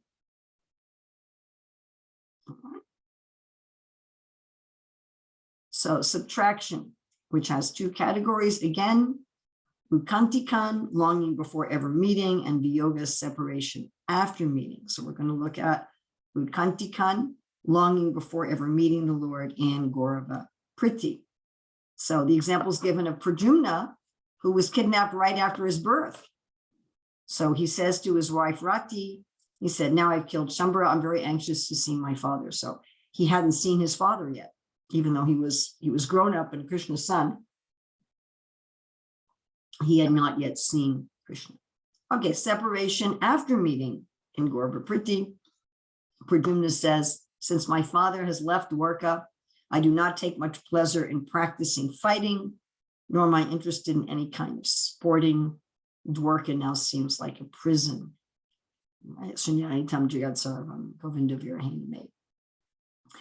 The kinds of meeting. So city, the first meeting, perfection, the first meeting, satisfaction, meeting after separation, and sthiti, steadiness or eternal association. Okay, so a city resolves utkantikam. So utkantikam, separation, we haven't met Krishna yet. City resolves that. Now you've met Krishna. So Prajuna hadn't met Krishna when he was in Sambhara city, and when he arrived from Sambhara city, he saw his father for the first time. So though by nature Prajuna was very sober, out of great joy, he forgot himself and he thought, who am I? He didn't even know, who am I? Who am I? Look at my father. Satisfaction, meeting after separation. So tusti resolves viyoga. So viyoga is separation after first meeting, and tusti is satisfaction, meeting after separation. And this is, I remember when I first read this, that I thought it was wonderful. When Krishna returned to Dwarka, all of his sons were so overjoyed that in ecstasy, they repeatedly made many mistakes. So we say liberated souls are beyond, they don't make mistakes. Prabhupada defines mistakes in the Ishopanishad as accidental sins, but they do make charming mistakes, like the gopis put their clothes on upside down, and Radharani tries to churn butter in an empty pot, and Krishna's children, they keep making mistakes because they're so happy to see Krishna. Okay, steadiness, eternal association. So every day Prajumna looked over Krishna's lotus feet with tears in his eyes. So again, understanding rasa, that there's the primary dominant sthai bhav, which is acted upon by the emotions of the vyabhichari bhavs, and the secondary sthai bhavs is stimulated by the vibhavs, manifests as the anubhavs and sattvika bhavs, and this whole combination produces rasa or taste. Okay, so we have about 4 minutes.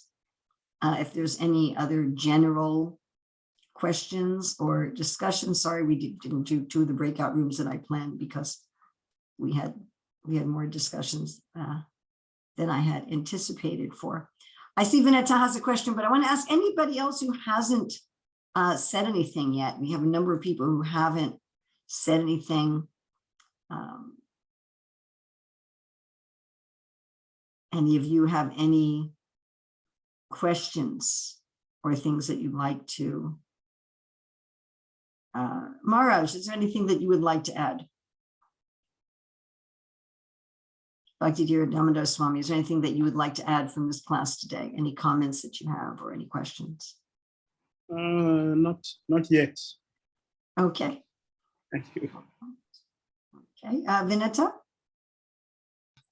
I was thinking how this Vishaya in this Gaurava Priti, Rasa, whatever, this perception of Krishna and the qualities that devotees admire, sometimes we find in the relationship, I mean, often we find in the relationship between guru and disciple. The disciple actually sees the guru in such a light as the sons of Krishna see him, and that they admire the same things: his power, influence, intelligence, and kindness and protection. Well, in fact, the word Gaurava is related to the word guru. Yeah. Seeing Krishna as the ultimate guru, yeah. I just noticed this thing. And then I thought another thing, should we take this, the way how the Krishna's family members, Krishna's subordinate family members relate to him as an ideal relationship between sons and parents? Should that be like a template that we should educate our children and raise them up? Well, that's an interesting question because there are cultural factors. So I would suggest that if people in the modern Western world were to expect the kind of reverence from their children that Prajuna showed to Krishna, that would not be very culturally appreciated.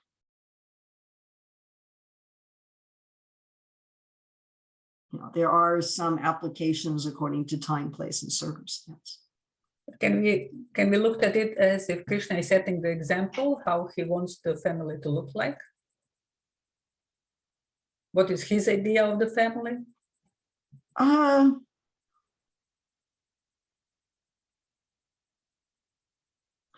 It's an interesting question. I know I was one of the founding members of the Grahastha Vision team. And one of the things that we concluded, and this was more about husbands and wives, rather than parents and children, is that there are individual relationships. And if you say, well, and we find devotees do this, they'll say, you know, every husband and wife have to have this particular kind of relationship. That doesn't work. Just like Kamalini and Apurva who are on this class. You know, Apurva he's the chef and he does the majority of the cooking in the family. Kamalini can cook, but she doesn't do most of the cooking.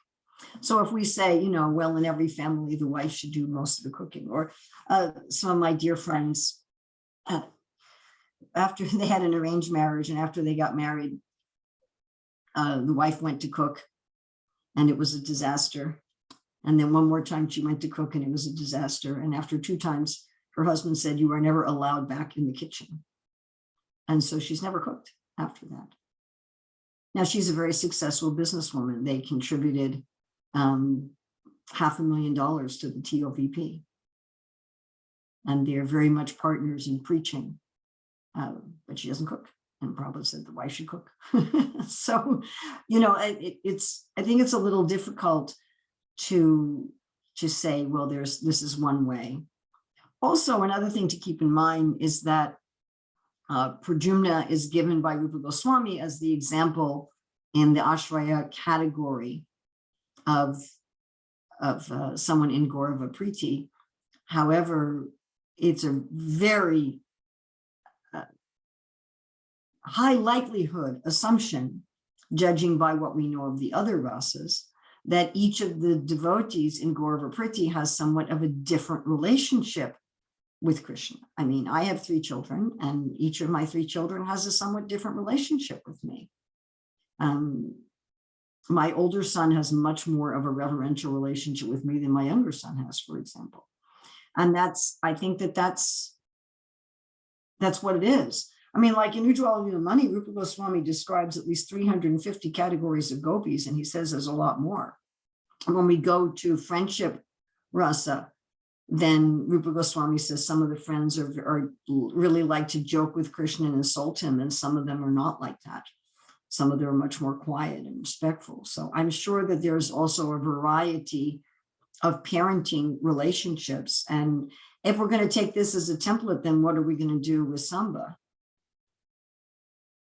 You know, that Krishna's had these favorites among Jambavati's children, and especially Samba was his pet child. And, you know, are we going to say that Krishna's relationship with Samba should be a template? So I think if you're going to say Krishna's relationship with Prajumna should be a template, then what about with Samba? You're going to have a problem. So I don't, in terms of love, in terms of respect, yes, but in terms of individual things, should all children just look at their parents' feet and never open their mouth? I don't think that would be a reasonable template. Daivasimha Prabhu. Thank you. Krishna Mother, I have 2 questions, like short questions, Mother. Like first question is that when we hear about this Manasi Seva coming again, like when the Chaitanya Mahaprabhu instructed Raghunathas Goswami, Braje Radha Krishna Manasi Sevive, and Srila Prabhupada also mentions it somewhere in NOD.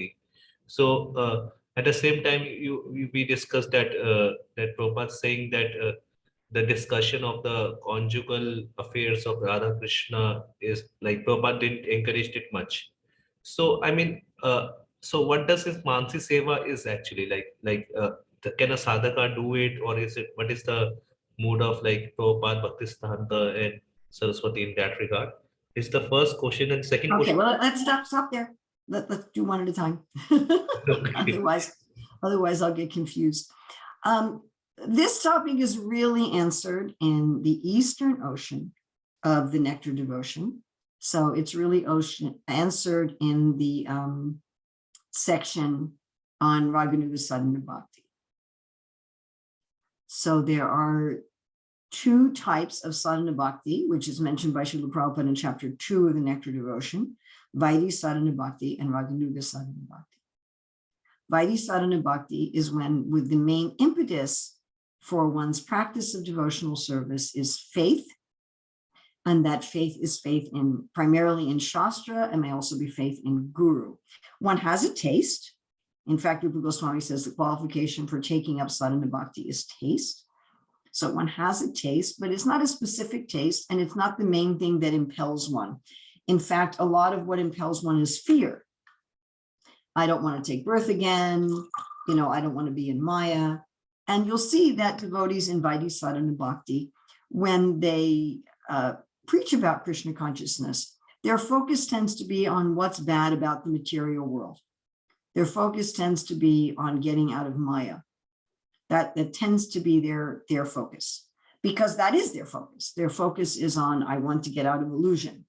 And understand, Krishna is understood, again, there's some taste and there's some attraction, but it's a very general thing.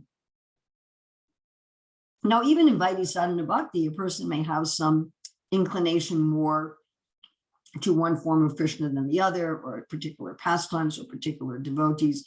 That may be true even in Vaidhi sadhana bhakti.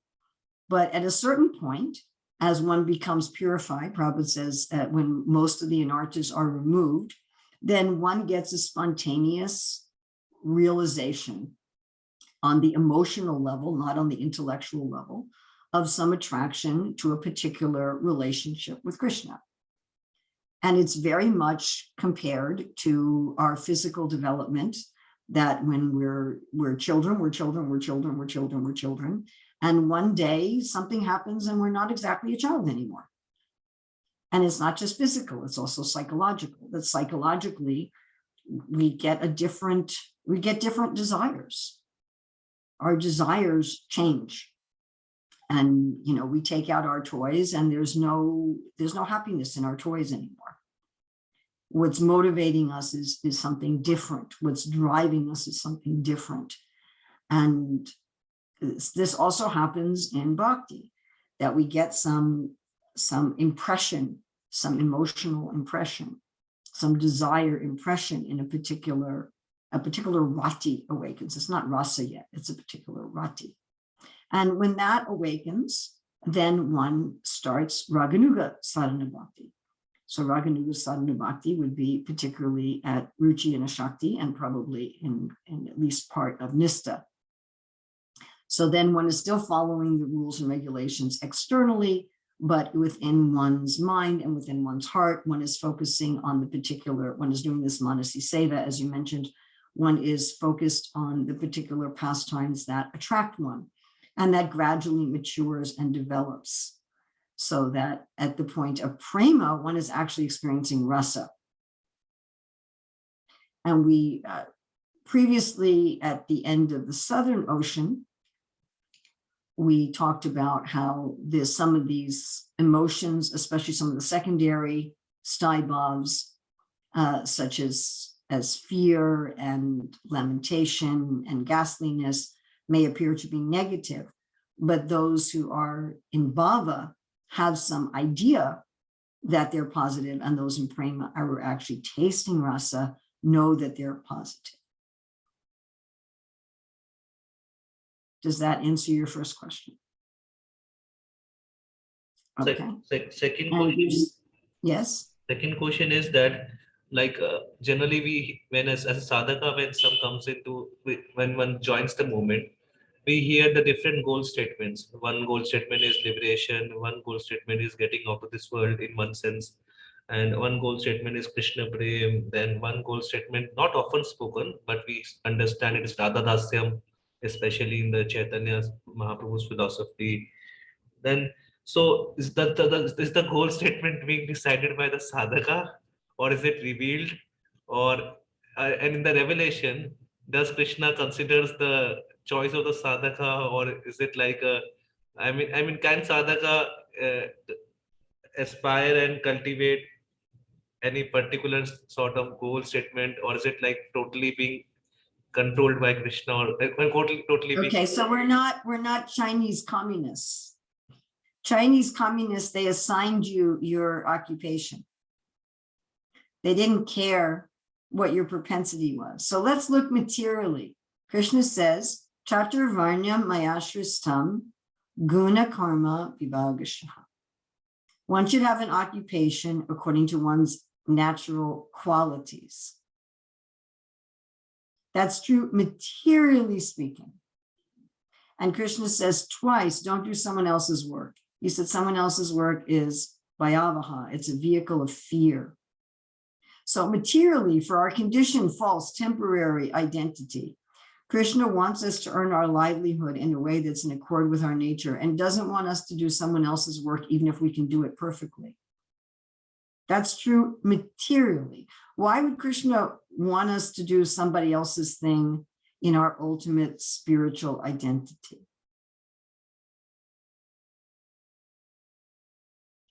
What's most pleasing to Krishna is if we are fully ourselves in his service. Self-realization. Prabhupada uses terms like rejuvenate, remember, revitalize. Certainly it is not assigned. Krishna doesn't say, don't have enough squirrels around here. Hey, Daiva Singha, you've got to be my squirrel. Not enough over here. But I don't want to be a squirrel. I want to be a coward boy. Sorry, too bad. I mean, what kind of a God is that? The desire is coming from the soul. Of course, that desire coming from the soul has to have the grace of the Ladini Shakti.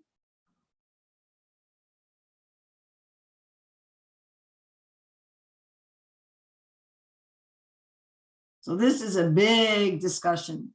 To what extent is our particular proclivity for Krishna something that's eternal that we remember?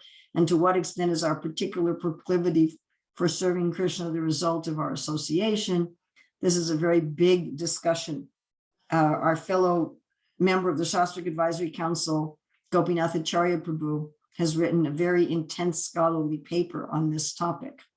And his conclusion is that it's both. It's both due to our association and it's due to something that's inherent to us. But for sure and certain, it is the choice of the soul.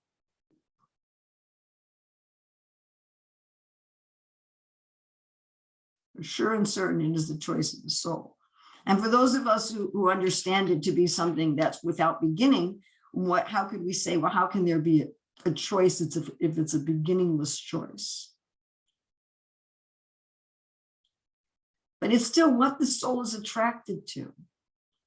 Just like we had that example with the Sambrama Priti, with, I can't remember, it was Patrak or Patri, where they're around Krishna and his friends and everybody's joking. And the servant starts to kind of join in with the joking, and then he pulls back and he's like, no, I don't want to have this intimacy. I want to have reverence.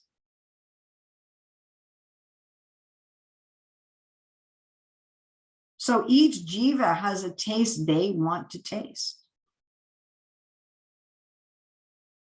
Will everybody be Radha Dasya in the sense of that everybody's in Madhurya Bhav serving Radharani? No, who's going to be the cowherd boys? What about the cows? What about those in Gaurava Priti? We talked about previously in Sambrama Priti that there are some servants who just serve Krishna's women. Right? We talked about there's some servants who serve Krishna and Krishna's associates, some servants who just serve Krishna, and some servants who just serve Krishna's women. So some just serve Krishna. We had that example that some people didn't like about Prithu Maharaj, where he says, I don't care about the goddess of fortune. I'm going to take her, I'm going to take over. I'm going to massage her lotus feet. And if she's angry, oh, well, too bad. You don't need her anyway. I mean, then why Lord Chaitanya, while in conversation with I think that South Indian, like he said that the Gaudiya Vaishnavism is superior to that the worship of Lakshmi Narayan. So why this then comparative studies are sometimes done? Well, we have this, and I'm going to end with this because we're going over time. Yes, Mahalakshmi, I would agree. Yeah, So why is that? So Ramananda Roy in his conversation with Lord Chaitanya, and also already stated again in the Southern Ocean of Bhakti Rasamrita Sindhu, and you were here for our classes on Southern Ocean? Were you here? I joined these classes. So you didn't hear our Southern Ocean classes. So I can't remember exactly which class it's in right off the top of my head. But maybe one of the other members can figure. I think it was one of the last. It was probably the last Southern Ocean class, because it was definitely about Staibhav. So it was either last or second to last class, where Rupa Goswami was saying the same thing that Ramananda Roy says to Lord Chaitanya, that from a detached platform, we can say that there's gradations. From a detached platform, we can say Dasya Bhav, Dasya Ras is more intimate than Shanta Ras. And Gaurava Priti Dasya Ras is more intimate than Sambrama Priti Dasya Ras. And Sakya Ras is more intimate. Vatsalya Ras is more intimate. Madhurya Ras is more intimate. And Madhurya Ras of the gopis is more intimate than Madhurya Ras of the queens. And these rasas in Vraja are more intimate than the rasas in Mathura and Dwarka, which are more intimate than the rasas in Vaikuntha. But for each jiva, their proclivity is the best for that person. And we had this discussion in these classes about Shantaras. And somebody was saying, why would anybody want to be in Shantaras where they're not doing service and where they don't achieve prema?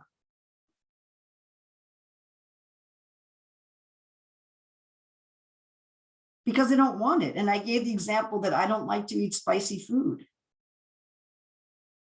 I don't like it.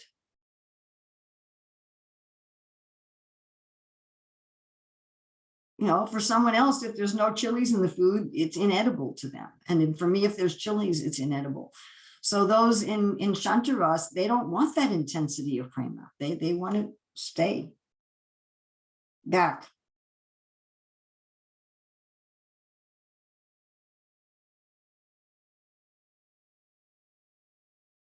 You know, those in Dasya, they don't want the intimacy of friendship. They don't want it. Prajumna is uncomfortable with anything that's not reverential. He's really uncomfortable with it. Even Krishna is saying to him, why are you so reverential? And Prajumna is like, I'm reverential, I'm reverential, I'm reverential.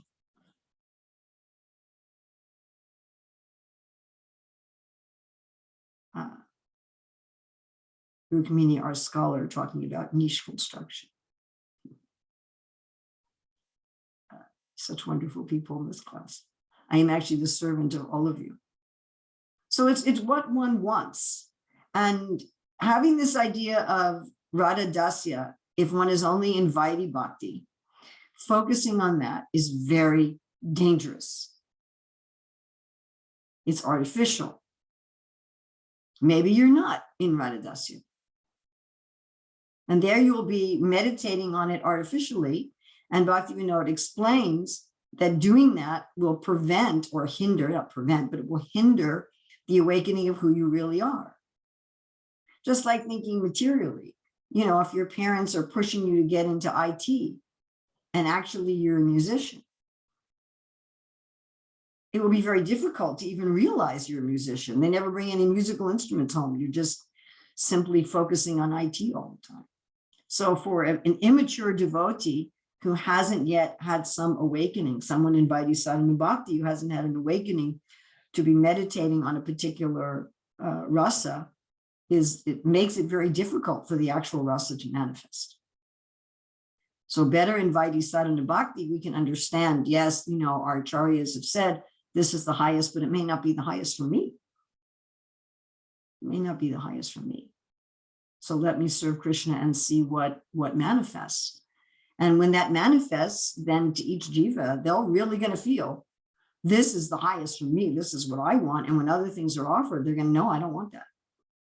No, I don't want that. In fact, Rupa Goswami gives such an explanation as one of the evidences at the end of the Southern Ocean when he writes about this, and he writes about, you know, that everyone is in the best position for them, although there's a sense of higher and lower.